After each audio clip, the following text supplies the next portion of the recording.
Hello students. Hello students. Today's topic introduction to bookkeeping accountancy. So ये first part introduction to bookkeeping the so about topic देखो ਇਹ topics ਦਾ ਜਿਹੜਾ ਇਹਦੇ ਵਿੱਚ ਆਪਾਂ introduction ਦਵਾਂਗੇ ਮਤਲਬ ਅਕਾਊਂਟਿੰਗ ਬਾਰੇ ਬਿਜ਼ਨਸ ਟ੍ਰਾਂਜੈਕਸ਼ਨਸ ਕੀ ਹੁੰਦੀਆਂ ਅਕਾਊਂਟਿੰਗ ਦੀ ਕਿਉਂ ਜ਼ਰੂਰਤ ਪੈਂਦੀ ਆ then there will be evolution of accounting ਮਤਲਬ ਅਕਾਊਂਟਿੰਗ ਆ ਜਿਹੜੀ ਉਹਦਾ ਓਰੀਜਨ ਕਦੋਂ ਅਤੇ ਕਿਵੇਂ ਹੋਇਆ then meaning and feature of book keeping and then meaning of accounting and accounting process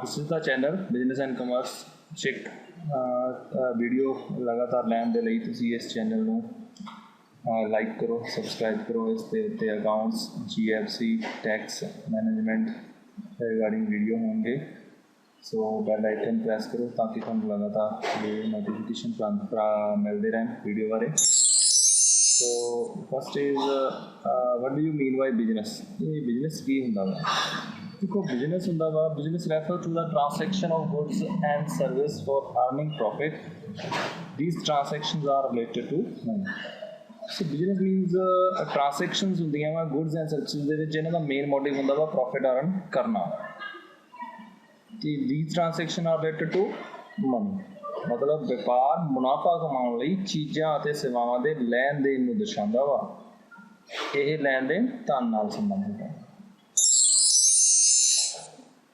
more about business business ਦੇ ਵਿੱਚ goods are manufactured or purchased ਵਿੱਚ goods manufacture ਵੀ ਕੀਤੀਆਂ ਜਾ ਸਕਦੀਆਂ purchase ਵੀ ਕੀਤੀਆਂ ਜਾ ਸਕਦੀਆਂ ਕਾਹਦੇ ਲਈ profit earn ਕਰਨ ਦੇ ਲਈ so that they can be sold at reasonable price to earn profit ਤਾਂ ਕਿ ਉਹਨੂੰ ਅਸੀਂ ਬਾਅਦ 'ਚ profit earn ਕਰਨ ਲਈ ਦੇ ਸਕੀਏ so for this so many business transactions are carried out ਇਸ ਲਈ ਬਹੁਤ ਸਾਰੇ ਲੈਣ ਦੇਣ ਕੀਤੇ ਜਾਂਦੇ ਆ ਸੋ ਮਤਲਬ ਬਿਜ਼ਨਸ ਵਿੱਚ ਵਸਤੂਆਂ ਲਾਭ ਕਮਾਉਣ ਦੇ ਉਦੇਸ਼ ਨਾਲ ਪੈਦਾ ਕੀਤੀਆਂ ਜਾਂ ਤਿਆਰ ਕੀਤੀਆਂ ਜਾਂਦੀਆਂ ਹਨ ਤਾਂ ਕਿ ਬਾਅਦ ਵਿੱਚ ਉਹਨਾਂ ਨੂੰ ਉਚਿਤ ਮੁੱਲ 'ਤੇ ਵੇਚ ਸਕੀਏ ਇਸ ਦੇ ਦੌਰਾਨ ਬਹੁਤ ਸਾਰੀਆਂ ਬਿਜ਼ਨਸ ਟ੍ਰਾਂਜੈਕਸ਼ਨਸ ਹੁੰਦੀਆਂ ਹੁਣ ਆਉਂਦਾ question what is business transactions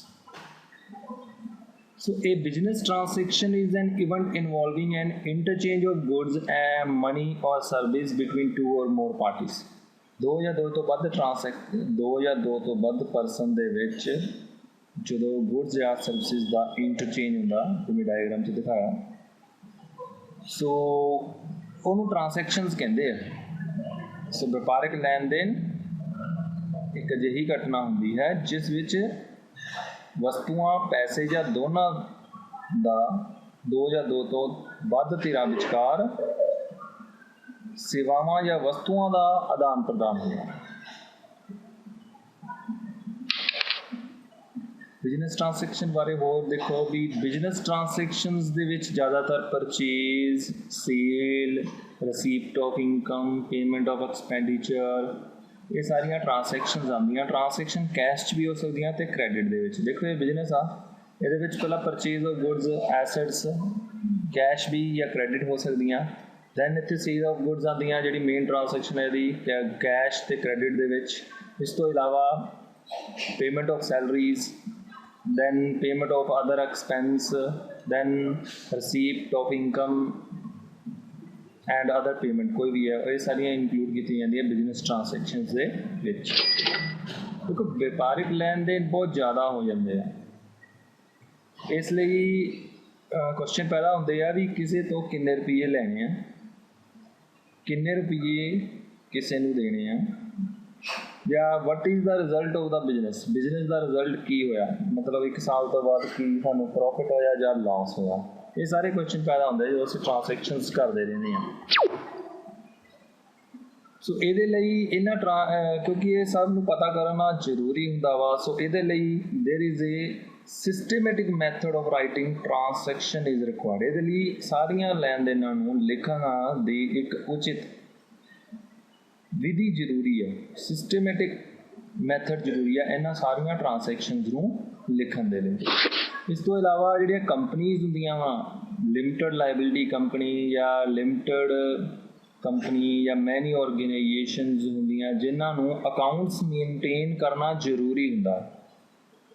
ਸੋ ਇਹ ਸਾਰੇ ਦੇ ਕੰਮ ਦੇ ਵਿੱਚ ਅਕਾਊਂਟਿੰਗ ਆ ਜਿਹੜੀ ਵੈਰੀ ਯੂਜ਼ਫੁਲ ਹੁੰਦੀ ਆ। Accounting prove to be very useful in all the above situations. ਮਤਲਬ ਕਿਸੇ ਤੋਂ ਕਿੰਨੇ ਰੁਪਈਏ ਲੈਣੇ ਆ, ਕਿਸੇ ਨੂੰ ਕਿੰਨੇ ਰੁਪਈਏ ਦੇਣੇ ਆ, ਪ੍ਰੋਫਿਟ ਹੋਇਆ, ਲੋਸ ਹੋਇਆ, ਜਾਂ ਫਿਰ ਲੀਗਲ ਰਿਕੁਆਇਰਮੈਂਟ ਪੂਰੀਆਂ ਕਰਨੀਆਂ ਵਾ, ਇਹਨਾਂ ਸਾਰੇ ਕੇਸਾਂ ਦੇ ਵਿੱਚ ਅਕਾਊਂਟਿੰਗ ਆ ਜਿਹੜੀ ਵੈਰੀ ਯੂਜ਼ਫੁਲ ਆ। ਹੁਣ ਅਸੀਂ ਅਕਾਊਂਟਿੰਗ ਬਾਰੇ ਅੱਗੇ ਸਟੱਡੀ ਕਰਾਂਗੇ। ਪਹਿਲਾਂ ਅਸੀਂ ਸਟੱਡੀ ਕਰਦੇ ਹਾਂ evolution of accounting. Accounting the starting ਕਿੱਥੋਂ ਹੋਈ? ਦੇਖੋ, ਲੂਕਾ ਪੈਸੀਓਲੀ ਸੀਗਾ ਇੱਕ ਪਰਸਨ, ਇਹਨੂੰ ਅਕਾਊਂਟਿੰਗ ਦਾ ਫਾਦਰ ਕਿਹਾ ਜਾਂਦਾ ਵਾ। Luca Pacioli is considered to be the father of modern accounting.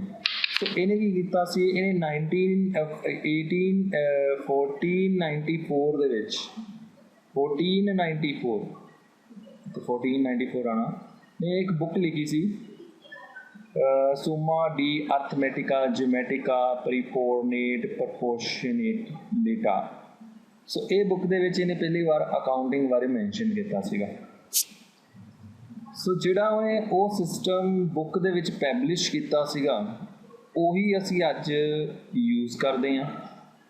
ਸੋ ਜਿਹੜੀ ਅਕਾਊਂਟਿੰਗ ਹੁੰਦੀ ਆ ਉਹਦਾ ਬੇਸ ਹੁੰਦਾ ਵਾ ਬੁੱਕ ਕੀਪਿੰਗ, ਕਈ ਖਾਤਾ। ਸੋ ਅਕਾਊਂਟਿੰਗ ਆ ਜਿਹੜਾ that is next step to book keeping ਹੁੰਦਾ। ਸੋ ਇਸ ਕਰਕੇ ਅਕਾਊਂਟਿੰਗ ਤੋਂ ਪਹਿਲਾਂ ਅਸੀਂ ਬੁੱਕ ਕੀਪਿੰਗ ਬਾਰੇ ਸਟੱਡੀ ਕਰਾਂਗੇ। ਸੋ ਨੈਕਸਟ ਹੁੰਦਾ ਵਾ ਵਟ ਇਜ਼ ਬੁੱਕ ਕੀਪਿੰਗ। ਇਹ ਬੁੱਕ ਕੀਪਿੰਗ ਕੀ ਹੁੰਦੀ ਹੈ? Meaning of book keeping. ਦੇਖੋ, bookkeeping is the art and science of recording business transactions correctly and systematically in business books. So business books ਦੇ ਵਿੱਚ transaction ਨੂੰ systematically ਤੇ correctly written ਨੂੰ ਬੁੱਕ ਕੀਪਿੰਗ ਕਿਹਾ ਜਾਂਦਾ, ਯਾਨੀ ਰਿਕਾਰਡ ਮੇਨਟੇਨ ਕਰਨ ਨੂੰ ਬੁੱਕ ਕੀਪਿੰਗ ਕਿਹਾ ਜਾਂਦਾ। ਸੋ ਬਹੀ ਖਾਤਾ ਕਾਰੋਬਾਰੀ ਯਾਨੀ ਵਪਾਰਿਕ ਕਿਤਾਬਾਂ ਵਿੱਚ ਸਹੀ ਅਤੇ ਯੋਜਨਾਬੱਧ ਤਰੀਕੇ ਨਾਲ ਵਪਾਰਿਕ ਲੈਣ ਦੇਣਾਂ ਨੂੰ ਲਿਖਣ ਦੀ ਕਲਾ ਅਤੇ ਵਿਗਿਆਨ ਹੈ। So it is mainly concerned with recording of transaction in books, ਯਾਨੀ ਬੁੱਕਸ ਦੇ ਵਿੱਚ ਲੈਣ ਦੇਣ ਨੂੰ ਲਿਖਣਾ, ਇਹ ਬੁੱਕ ਕੀਪਿੰਗ ਹੁੰਦਾ। ਹੋਰ ਦੇਖਦੇ ਹਾਂ ਇਹਦੇ ਬਾਰੇ। So it is a systematic and continuous process of recording for business transaction. It includes identification, recording, classification and summarization of business transaction. देखो, एक systematic ਤੇ continuous ਲਗਾਤਾਰ ਚੱਲਣ ਵਾਲੀ ਪ੍ਰੋਸੈਸ ਆ ਜਿਹਦੇ ਵਿੱਚ ਬਿਜ਼ਨਸ ਟ੍ਰਾਂਜੈਕਸ਼ਨ ਲਿਖੇ ਜਾਂਦੇ, ਯਾਨੀ ਕਾਰੋਬਾਰੀ ਲੈਣ ਦੇਣ ਨੂੰ ਦਰਜ ਕਰਨ ਦੀ ਇੱਕ ਯੋਜਨਾਬੱਧ ਤੇ ਨਿਰੰਤਰ ਪ੍ਰਕਿਰਿਆ ਹੈ। ਇਸ ਵਿੱਚ ਅਸੀਂ ਬਿਜ਼ਨਸ ਟ੍ਰਾਂਜੈਕਸ਼ਨ ਨੂੰ ਆਇਡੈਂਟੀਫਾਈ ਕਰਦੇ ਹਾਂ ਸਭ ਤੋਂ ਪਹਿਲਾਂ, ਫਿਰ ਉਹਨੂੰ ਰਿਕਾਰਡ ਕਰਦੇ ਹਾਂ, ਦਰਜ ਕਰ ਲੈਂਦੇ ਹਾਂ, ਫਿਰ ਉਹਦੀ ਕਲਾਸੀਫਿਕੇਸ਼ਨ ਕਰ ਦਿੰਦੇ ਹਾਂ ਲੈਜਰ ਦੇ ਵਿੱਚ, ਦੈਨ ਉਸ ਤੋਂ ਬਾਅਦ ਉਹਦੀ ਸਮਰੀ ਬਣਾ ਲੈਂਦੇ ਹਾਂ ਇਨ ਦਾ ਫਾਰਮ ਆਫ ਟ੍ਰਾਇਲ ਬੈਲੈਂਸ ਜਾਂ ਬੈਲੈਂਸ ਸ਼ੀਟ। ਸੋ ਟ੍ਰਾਂਜੈਕਸ਼ਨਸ ਨੂੰ ਆਇਡੈਂਟੀਫਾਈ ਕਰਨ ਤੋਂ ਲੈ ਕੇ ਸਮਰਾਈਜ਼ ਕਰਨ ਤੱਕ ਸਟੈਪ ਆ ਜਿਹੜੇ ਬੁੱਕ ਕੀਪਿੰਗ ਦੇ ਵਿੱਚ ਇਨਕਲੂਡ ਕੀਤੇ ਜਾਂਦੇ। ਨੈਕਸਟ ਹੋਰ ਇਹਦੇ ਵਿੱਚ ਇਹ ਆ ਵੀ ਇਹਦੇ ਵਿੱਚ ਅਸੀਂ ਆਇਡੈਂਟੀਫਾਈ ਕਰਦੇ ਹਾਂ ਟ੍ਰਾਂਜੈਕਸ਼ਨਸ ਜੋ ਵੀ ਬਿਜ਼ਨਸ ਦੇ ਵਿੱਚ ਹੁੰਦੀਆਂ, ਅਤੇ ਫਿਰ ਉਹਨਾਂ ਟ੍ਰਾਂਜੈਕਸ਼ਨਸ ਨੂੰ ਅਸੀਂ ਵਪਾਰਿਕ ਬੁੱਕਸ ਦੇ ਵਿੱਚ ਲਿਖ ਲੈਂਦੇ ਹਾਂ। ਇਹਦੇ ਵਿੱਚ ਆਇਡੈਂਟੀਫਿਕੇਸ਼ਨ ਕਰਕੇ ਅਸੀਂ ਜੋ ਵਪਾਰਿਕ ਲੈਣ ਦੇਣ ਹੁੰਦੇ ਆ ਉਹਨਾਂ ਨੂੰ ਬੁੱਕਸ ਦੇ ਵਿੱਚ ਲਿਖ ਲੈਂਦੇ ਹਾਂ। ਇੰਪੋਰਟੈਂਸ ਕੀ ਹੈ ਬੁੱਕ ਕੀਪਿੰਗ ਦੀ? ਦੇਖੋ, ਬੁੱਕ ਕੀਪਿੰਗ ਦੀ ਇੰਪੋਰਟੈਂਸ ਇਹ ਹੈ, ਫਸਟ ਪੁਆਇੰਟ ਇਹਦੇ ਵਿੱਚ ਇਹ ਆ ਵੀ ਹੈਲਪ ਅਸ ਟੂ ਨੋ, ਮਤਲਬ ਇਹ ਸਾਨੂੰ ਇਹ ਦੱਸਦਾ ਵਾ ਵੀ ਕਿਸੇ ਤੋਂ ਕਿੰਨੇ ਰੁਪਈਏ ਲੈਣੇ ਆ, ਕਿਸੇ ਤੋਂ ਕਿੰਨੇ ਰੁਪਈਏ, ਕਿਸੇ ਨੂੰ ਕਿੰਨੇ ਰੁਪਈਏ ਦੇਣੇ ਆ। ਦੇਖੋ, ਬਹੁਤ ਸਾਰੀਆਂ ਟ੍ਰਾਂਜੈਕਸ਼ਨਸ ਹੁੰਦੀਆਂ ਵਾ ਅਤੇ ਬਿਜ਼ਨਸ ਦੇ ਵਿੱਚ ਜਿਹੜੀਆਂ ਟ੍ਰਾਂਜੈਕਸ਼ਨਸ ਆ ਨਾ ਤਾਂ ਸਾਰੀਆਂ ਕੈਸ਼ ਹੁੰਦੀਆਂ ਨਾ ਹੀ ਕ੍ਰੈਡਿਟ ਹੁੰਦੀਆਂ। ਸੋ ਆਲ business transactions R neither cash ਔਰ ਕ੍ਰੈਡਿਟ। ਸੋ ਇਸ ਕਰਕੇ ਇਹਨਾਂ ਟ੍ਰਾਂਜੈਕਸ਼ਨਸ ਨੂੰ ਲਿਖਣਾ ਬਹੁਤ ਜ਼ਰੂਰੀ ਹੁੰਦਾ ਵਾ, ਜਿਸ ਤੋਂ ਸਾਨੂੰ ਪਤਾ ਲੱਗ ਸਕੇ ਵੀ ਕਿਤੋਂ ਕਿੰਨੇ ਰੁਪਈਏ ਲੈਣੇ ਆ ਅਤੇ ਕਿਹਨੂੰ ਕਿੰਨੇ ਰੁਪਈਏ ਦੇਣੇ ਆ। ਉਸ ਤੋਂ ਬਾਅਦ ਜਿਵੇਂ ਜਿਵੇਂ ਬਿਜ਼ਨਸ ਦੀ ਐਕਸਪੈਂਸ਼ਨ ਹੋਊਗੀ, ਬਿਜ਼ਨਸ ਐਕਸਪੈਂਡ ਹੋਊਗਾ, so does the number of transaction. So ਉੱਦਾਂ ਹੀ ਸਾਡੀਆਂ ਨੰਬਰ ਆਫ ਟ੍ਰਾਂਜੈਕਸ਼ਨਸ ਵਧੂਗੀਆਂ। ਸੋ ਇਸ ਕਰਕੇ ਬਿਜ਼ਨਸ ਦਾ ਰਿਜ਼ਲਟ ਪਤਾ ਕਰਨਾ ਬੜਾ ਮੁਸ਼ਕਿਲ ਹੋ ਜਾਊਗਾ ਜਦੋਂ ਨੰਬਰ ਆਫ ਟ੍ਰਾਂਜੈਕਸ਼ਨਸ ਹੋ ਜਾਣਗੀਆਂ, ਬਹੁਤ ਜ਼ਿਆਦਾ ਟ੍ਰਾਂਜੈਕਸ਼ਨਸ ਹੋ ਜਾਣਗੀਆਂ। ਇਸ ਕਰਕੇ ਬਿਜ਼ਨਸ ਦਾ ਰਿਜ਼ਲਟ ਪਤਾ ਕਰਨ ਦੇ ਲਈ ਵੀ ਬੁੱਕ ਕੀਪਿੰਗ ਜ਼ਰੂਰੀ ਹੈ। ਨੈਕਸਟ, ਬੁੱਕ ਕੀਪਿੰਗ ਦੇ ਵਿੱਚ ਅਸੀਂ ਸਿਸਟਮੈਟਿਕਲੀ ਚਰੋਨੋਲੋਜੀਕਲ ਆਰਡਰ ਡੇਟ ਵਾਈਜ਼ ਲਿਖਦੇ ਹਾਂ, ਯਾਨੀ ਕਿ ਜਦੋਂ ਟ੍ਰਾਂਸੈਕਸ਼ਨ ਹੁੰਦੀ ਉਦੋਂ ਹੀ ਲਿਖ ਲੈਂਦੇ ਹਾਂ, ਡੇਟ ਵਾਈਜ਼ ਲਿਖੀ ਜਾਂਦੀ ਆ, ਟਾਈਮ ਦੇ ਅਕੋਰਡਿੰਗਲੀ ਲਿਖੀ ਜਾਂਦੀ ਆ। ਸੋ ਇਹਦੇ ਵਿੱਚ ਜਦੋਂ ਟ੍ਰਾਂਸੈਕਸ਼ਨ ਹੁੰਦੀ ਆ ਉਦੋਂ ਹੀ ਲਿਖ ਲਿੱਤੀ ਜਾਂਦੀ ਆ। So it provide complete and up to date record. ਇਹਦੇ ਵਿੱਚ ਕੰਪਲੀਟ ਤੇ ਅਪ ਟੂ ਡੇਟ ਰਿਕਾਰਡ ਹੁੰਦੇ ਆ।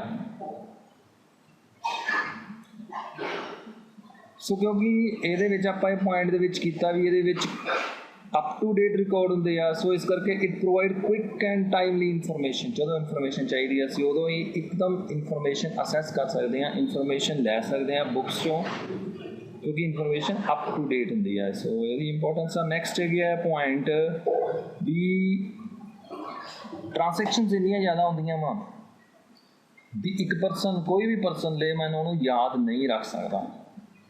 ਸੋ ਇਸ ਕਰਕੇ ਉਹਨਾਂ ਟ੍ਰਾਂਸੈਕਸ਼ਨਸ ਨੂੰ ਕਿਤੇ ਨਾ ਕਿਤੇ ਲਿਖਣਾ ਜ਼ਰੂਰੀ ਹੁੰਦਾ ਵਾ, ਜੋ ਕਿ ਅਸੀਂ ਬੁੱਕ ਕੀਪਿੰਗ ਦੇ ਵਿੱਚ ਕਰਦੇ ਹਾਂ। ਸੋ ਇਸ ਇਹਦੀ ਇੰਪੋਰਟੈਂਸ। ਨੈਕਸਟ ਪੁਆਇੰਟ ਹੈਗਾ ਸਾਡੇ ਕੋਲੇ, ਅਸੀਂ ਕਰਨਾ ਵਾ features of book keeping. So first feature ਹੈਗਾ it is the initial process of accounting into books. Accounting ਦਾ ਮੀਨਿੰਗ ਅਸੀਂ ਅੱਗੇ ਕਰਾਂਗੇ ਜਿਹੜਾ ਕਿ ਨੈਕਸਟ ਸਟੈਪ ਹੁੰਦਾ ਇਹਦਾ, ਪਰ ਇਨੀਸ਼ੀਅਲੀ ਅਕਾਊਂਟਿੰਗ ਦੇ ਸ਼ੁਰੂ 'ਚ ਬੁੱਕ ਕੀਪਿੰਗ ਹੀ ਕੀਤੀ ਜਾਂਦੀ ਹੈ। ਸੋ ਇਸ ਕਰਕੇ ਰਿਕਾਰਡਿੰਗ ਕਰਨ ਦੀ ਮੁੱਢਲੀ ਵਿਧੀ ਹੈ, ਮਤਲਬ ਅਕਾਊਂਟਿੰਗ ਦੀ ਵੀ ਮੁੱਢਲੀ ਵਿਧੀ ਆ ਜਾਂ ਰਿਕਾਰਡ ਕਰਨ ਦਾ ਜਿਹੜਾ ਪਹਿਲਾ ਸਟੈਪ ਹੁੰਦਾ ਉਹ ਇਹਦੇ ਵਿੱਚ ਕੀਤਾ ਜਾਂਦਾ ਵਾ। ਸੈਕਿੰਡ ਇਜ਼ ਇਹਦੇ ਵਿੱਚ ਸਿਰਫ ਉਹ ਟ੍ਰਾਂਸੈਕਸ਼ਨਸ ਲਿਖੀਆਂ ਜਾਂਦੀਆਂ ਵਿਚ ਆਰ ਰਿਲੇਟਡ ਟੂ ਮਨੀ, ਜਿਹੜੀਆਂ ਧਨ ਨਾਲ ਸੰਬੰਧਿਤ ਲੈਣ ਦੇਣ ਹੋਣ, ਸਿਰਫ ਉਹੀ ਲੈਣ ਦੇਣ ਅਸੀਂ ਇਹਦੇ ਵਿੱਚ ਲਿਖਦੇ ਹਾਂ। Next is in it transactions are recorded in a systematic manner. ਇਹਦੇ ਵਿੱਚ ਜੋ ਵੀ ਅਸੀਂ ਲਿਖਦੇ ਹਾਂ ਵਿਵਸਥਿਤ ਢੰਗ ਨਾਲ ਲਿਖਿਆ ਜਾਂਦਾ ਵਾ, ਇੱਕ ਸਿਸਟਮੈਟਿਕ ਵੇ ਨਾਲ ਅਸੀਂ ਸਾਰਾ ਕੁਝ ਲਿਖਦੇ ਹਾਂ ਇਹਦੇ ਵਿੱਚ। ਨੈਕਸਟ ਵੀ ਜਿਹੜੀ ਬੁੱਕ ਕੀਪਿੰਗ ਆ, it's N art and A science of recording business transaction. Business transaction ਨੂੰ, ਵਪਾਰਿਕ ਲੈਣ ਦੇਣਾਂ ਨੂੰ ਵਪਾਰੀ ਬੁੱਕਸ ਦੇ ਵਿੱਚ ਲਿਖਣ ਦੀ ਇਹ ਕਲਾ ਵਾ ਅਤੇ ਵਿਗਿਆਨ। ਨੈਕਸਟ ਹੈਗਾ it provide detail information of all transaction taking place in the business. Next feature ਇਹਦੀ ਇਹ ਆ ਵੀ ਇਹ ਵਪਾਰ ਵਿੱਚ ਜਿੰਨੇ ਵੀ ਲੈਣ ਦੇਣ ਹੋ ਜਾਂਦੇ ਆ, ਇਹ ਸਾਰੇ ਲੈਣ ਦੇਣਾਂ ਦੀ ਸਾਨੂੰ ਵਿਸਥਾਰ ਨਾਲ ਜਾਣਕਾਰੀ ਦਿੰਦੀ ਆ। So next is meaning of accounting. In general, accounting is called the language of the business. So ਲੇਖਾ ਵਿਧੀ ਨੂੰ ਵਪਾਰ ਦੀ ਭਾਸ਼ਾ ਕਿਹਾ ਜਾਂਦਾ ਵਾ ਆਮ ਤੌਰ 'ਤੇ। ਇਹ ਬਿਜ਼ਨਸ ਦੇ ਵਿੱਚ ਜੋ ਵੀ ਟ੍ਰਾਂਸੈਕਸ਼ਨਸ ਹੁੰਦੀ ਹੈ ਉਹਦੀ ਡਿਟੇਲ 'ਚ ਇਨਫੋਰਮੇਸ਼ਨ ਸਾਨੂੰ ਪ੍ਰੋਵਾਈਡ ਕਰਦੀ ਹੈ ਸਿਸਟਮੈਟਿਕ ਵੇ ਦੇ ਨਾਲ, ਅਤੇ ਸਾਨੂੰ ਬਿਜ਼ਨਸ ਦੇ ਰਿਜ਼ਲਟ ਬਾਰੇ ਵੀ ਦੱਸਦੀ ਹੈ ਵੀ ਇਹ ਲਾਭ ਹੋਇਆ ਜਾਂ ਹਾਨੀ ਹੋਈ ਹੈ। ਸੋ ਲੇਖਾ ਵਿਧੀ ਵਪਾਰ ਦੀ ਭਾਸ਼ਾ ਕਿਹਾ ਜਾਂਦਾ ਵਾ। ਇਹ ਵਪਾਰ ਬਾਰੇ ਵਿਸਥਾਰ ਨਾਲ ਅਤੇ ਵਿਵਸਥਿਤ ਜਾਣਕਾਰੀ ਦਿੰਦੀ ਹੈ। ਵਪਾਰ ਦੇ ਨਤੀਜੇ, ਲਾਭ ਜਾਂ ਹਾਨੀ ਬਾਰੇ ਜਾਣਕਾਰੀ ਵੀ ਸਾਨੂੰ ਇੱਥੋਂ ਹੀ ਪ੍ਰਾਪਤ ਹੁੰਦੀ ਹੈ। ਨੈਕਸਟ ਆ ਗਿਆ in comparison to book keeping. Bookkeeping ਦੇ ਕੰਪੈਰੀਜ਼ਨ 'ਚ ਦੇ ਦੇਖੀਏ ਤਾਂ accounting is the next step to book keeping. ਵਹੀ ਖਾਤੇ ਤੋਂ ਅਗਲਾ ਕਦਮ ਲੇਖਾ ਵਿਧੀ ਹੁੰਦਾ ਵਾ। ਬੁੱਕ ਕੀਪਿੰਗ 'ਚ ਅਸੀਂ ਰਿਕਾਰਡ ਕਰ ਲਿਆ ਟ੍ਰਾਂਸੈਕਸ਼ਨ, ਉਸ ਤੋਂ ਅੱਗੇ ਇਹਦੇ ਵਿੱਚ ਕੰਮ ਕੀਤਾ ਜਾਂਦਾ ਵਾ। ਸੋ ਬੁੱਕ ਕੀਪਿੰਗ ਦੇ ਵਿੱਚ ਕੀ ਕਰਦੇ ਹਾਂ ਅਸੀਂ ਸਿਰਫ ਬੁੱਕ ਕੀਪਿੰਗ ਦੇ ਵਿੱਚ ਕਿਤਾਬਾਂ ਦੇ ਵਿੱਚ ਲਿਖਦੇ ਹਾਂ, ਕਲਾਸੀਫਾਈ ਕਰ ਲੈਂਦੇ ਹਾਂ, ਯਾਨੀ ਕਿ ਉਹਨੂੰ ਸ਼੍ਰੇਣੀਬੱਧ ਕਰ ਲੈਂਦੇ ਹਾਂ। ਪਰ ਅਕਾਊਂਟਿੰਗ ਦੇ ਵਿੱਚ ਇਹਦੇ ਵਿੱਚ ਅਸੀਂ ਜੋ ਟ੍ਰਾਂਸੈਕਸ਼ਨਸ ਲਿਖੀਆਂ ਹੁੰਦੀਆਂ ਉਹਨਾਂ ਦਾ ਐਨਾਲਿਸਿਸ ਕਰਦੇ ਹਾਂ, ਵਿਸ਼ਲੇਸ਼ਣ ਕਰਦੇ ਹਾਂ, ਅਤੇ ਉਹਨਾਂ ਤੋਂ ਜੋ ਰਿਜ਼ਲਟ ਨਤੀਜੇ ਪ੍ਰਾਪਤ ਹੁੰਦੇ ਆ ਅਸੀਂ ਉਹਨਾਂ ਦਾ ਸੰਚਾਰ ਵੀ ਕਰਦੇ ਹਾਂ। ਜਿੱਥੇ ਬੁੱਕ ਕੀਪਿੰਗ ਦਾ ਐਂਡ ਹੁੰਦਾ ਵਾ ਉੱਥੋਂ ਅਕਾਊਂਟਿੰਗ ਆ ਜਿਹੜੀ ਸ਼ੁਰੂ ਹੁੰਦੀ ਹੈ। ਸੋ ਮਤਲਬ ਇਨ ਕੰਪੈਰੀਜ਼ਨ ਟੂ ਬੁੱਕ ਕੀਪਿੰਗ ਇਹ ਆ ਵੀ ਬੁੱਕਿੰਗ 'ਚ ਤਾਂ ਸਿਰਫ ਰਿਕਾਰਡਿੰਗ ਕੀਤੀ ਜਾਂਦੀ ਆ ਅਤੇ ਕਲਾਸੀਫਿਕੇਸ਼ਨ ਕੀਤਾ ਜਾਂਦਾ ਵਾ। ਅਕਾਊਂਟਿੰਗ ਦੇ ਵਿੱਚ ਅਸੀਂ ਰਿਕਾਰਡਿੰਗ, ਕਲਾਸੀਫਿਕੇਸ਼ਨ ਤੋਂ ਨੈਕਸਟ ਸਟੈਪ ਅਸੀਂ ਜਿਵੇਂ ਉਹਦੇ ਵਿੱਚ ਸਮਰਾਈਜ਼ ਕਰਕੇ ਉਹਨੂੰ ਫਿਰ ਐਨਲਾਈਜ਼ ਕਰਨਾ, ਇੰਟਰਪ੍ਰੇਟ ਕਰਨਾ, ਉਹਦਾ ਰਿਜ਼ਲਟ ਕੱਢਣਾ ਅਤੇ ਉਹਨੂੰ ਅੱਗੇ ਕਮਿਊਨੀਕੇਟ ਕਰਨਾ, ਇਹ ਸਭ ਕੁਝ ਸ਼ਾਮਿਲ ਹੁੰਦਾ ਵਾ। ਨੈਕਸਟ ਆ ਗਿਆ ਵੀ ਡੈਫੀਨੇਸ਼ਨ ਵੀ accounting is art and science of recording, categorizing, summarizing and analyzing business transactions, money related business transactions. It also interpret and communicate by drawing conclusion from them. ਸੋ ਲੇਖਾ ਵਿਧੀ ਧਨ ਨਾਲ ਸੰਬੰਧਿਤ ਲੈਣ ਦੇਣਾਂ ਨੂੰ ਦਰਜ ਕਰਨ, ਸ਼੍ਰੇਣੀਬੱਧ ਕਰਨ, ਸੰਖੇਪ ਕਰਨ ਅਤੇ ਵਿਸ਼ਲੇਸ਼ਣ ਕਰਨ ਦੀ ਕਲਾ ਅਤੇ ਵਿਗਿਆਨ ਹੈ। ਇਹ ਇਹਨਾਂ ਤੋਂ ਨਤੀਜੇ ਕੱਢ ਕੇ ਉਹਨਾਂ ਦੀ ਵਿਆਖਿਆ ਅਤੇ ਸੰਚਾਰ ਵੀ ਕਰਦੇ ਹਨ। ਸੋ ਉਹਦੇ ਵਿੱਚ ਬੁੱਕ ਕੀਪਿੰਗ 'ਚ ਅਸੀਂ ਇਨਕਲੂਡ ਕੀਤਾ ਸੀਗਾ ਕੀ ਕਰਨਾ, ਆਇਡੈਂਟੀਫਿਕੇਸ਼ਨ ਕਰਨੀ, ਲੈਣ ਦੇਣਾਂ ਦੀ ਪਹਿਚਾਣ ਕਰਨੀ, ਕਲਾਸੀਫਿਕੇਸ਼ਨ ਕਰਨਾ, ਸ਼੍ਰੇਣੀਬੱਧ ਕਰਨਾ, ਸਮਰਾਈਜ਼ ਕਰਨਾ, ਇੱਥੇ ਤੱਕ ਸ਼ਾਮਲ ਸੀਗਾ। ਉਸ ਤੋਂ ਬਾਅਦ ਅਸੀਂ ਅਕਾਊਂਟਿੰਗ ਦੇ ਵਿੱਚ ਵਿਸ਼ਲੇਸ਼ਣ ਵੀ ਕਰਦੇ ਹਾਂ, ਉਸ ਤੋਂ ਬਾਅਦ ਉਹਨਾਂ ਤੋਂ ਨਤੀਜੇ ਵੀ ਕੱਢਦੇ ਹਾਂ, ਫਿਰ ਉਹਨਾਂ ਨਤੀਜਿਆਂ ਦੀ ਵਿਆਖਿਆ ਕਰਕੇ ਅੱਗੇ ਉਹਦਾ ਸੰਚਾਰ ਵੀ ਕਰਦੇ ਹਾਂ। ਨੈਕਸਟ ਹੋ ਗਿਆ accounting process. Accounting process and process of book keeping, ਕਿਉਂਕਿ bookkeeping is part of accounting, so ਇਹਦੇ ਵਿੱਚ ਹੀ ਸਟੈਪ ਕਵਰ ਹੋ ਜਾਣੇ ਆ ਪ੍ਰੋਸੈਸ ਆਫ ਬੁੱਕ ਕੀਪਿੰਗ ਦੇ। ਸੋ ਆਪਾਂ ਨਾਲ ਦੱਸ ਦਾਂਗੇ। ਵੈਸੇ ਇਹਦੇ ਵਿੱਚ ਦੇਖੋ ਆਇਡੈਂਟੀਫਿਕੇਸ਼ਨ, ਰਿਕਾਰਡਿੰਗ, ਪੋਸਟਿੰਗ, ਬੈਲੈਂਸਿੰਗ, ਸਮਰਾਈਜ਼ਿੰਗ, ਇੱਥੇ ਤੱਕ ਤਾਂ ਹੁੰਦੀ ਹੈ ਬੁੱਕ ਕੀਪਿੰਗ। ਉਸ ਤੋਂ ਬਾਅਦ ਜਦੋਂ analysis, interpretation and communication add ਹੋ ਜਾਂਦੇ ਆ, ਇਹ ਬਣ ਜਾਂਦੇ ਆ ਅਕਾਊਂਟਿੰਗ ਪ੍ਰੋਸੈਸ, ਲੇਖਾ ਵਿਧੀ ਦੀ ਪ੍ਰਕਿਰਿਆ। ਹੁਣ ਅਸੀਂ ਇਹਨੂੰ ਡਿਟੇਲ ਕਰਾਂਗੇ। Accounting process. So first step that is identification of transaction, business transaction, ਲੈਣ ਦੇਣ ਦੀ ਪਹਿਚਾਣ। ਸੋ ਬਿਜ਼ਨਸ 'ਚ ਬਹੁਤ ਸਾਰੇ ਟ੍ਰਾਂਸੈਕਸ਼ਨਸ ਹੁੰਦੀਆਂ ਵਾ, ਇਹਨਾਂ ਵਿੱਚੋਂ ਸਿਰਫ ਮਨੀ ਰਿਲੇਟਡ, ਧਨ ਨਾਲ ਸੰਬੰਧਿਤ ਟ੍ਰਾਂਸੈਕਸ਼ਨ ਦਾ ਹੀ ਲੇਖਾ ਕੀਤਾ ਜਾਂਦਾ। ਇਸ ਲੇਖਾ ਵਿਧੀ ਪ੍ਰਕਿਰਿਆ ਦਾ ਪਹਿਲਾ ਕਦਮ ਧਨ ਨਾਲ ਸੰਬੰਧਿਤ ਲੈਣ ਦੇਣਾਂ ਦੀ ਪਹਿਚਾਣ ਕਰਨਾ।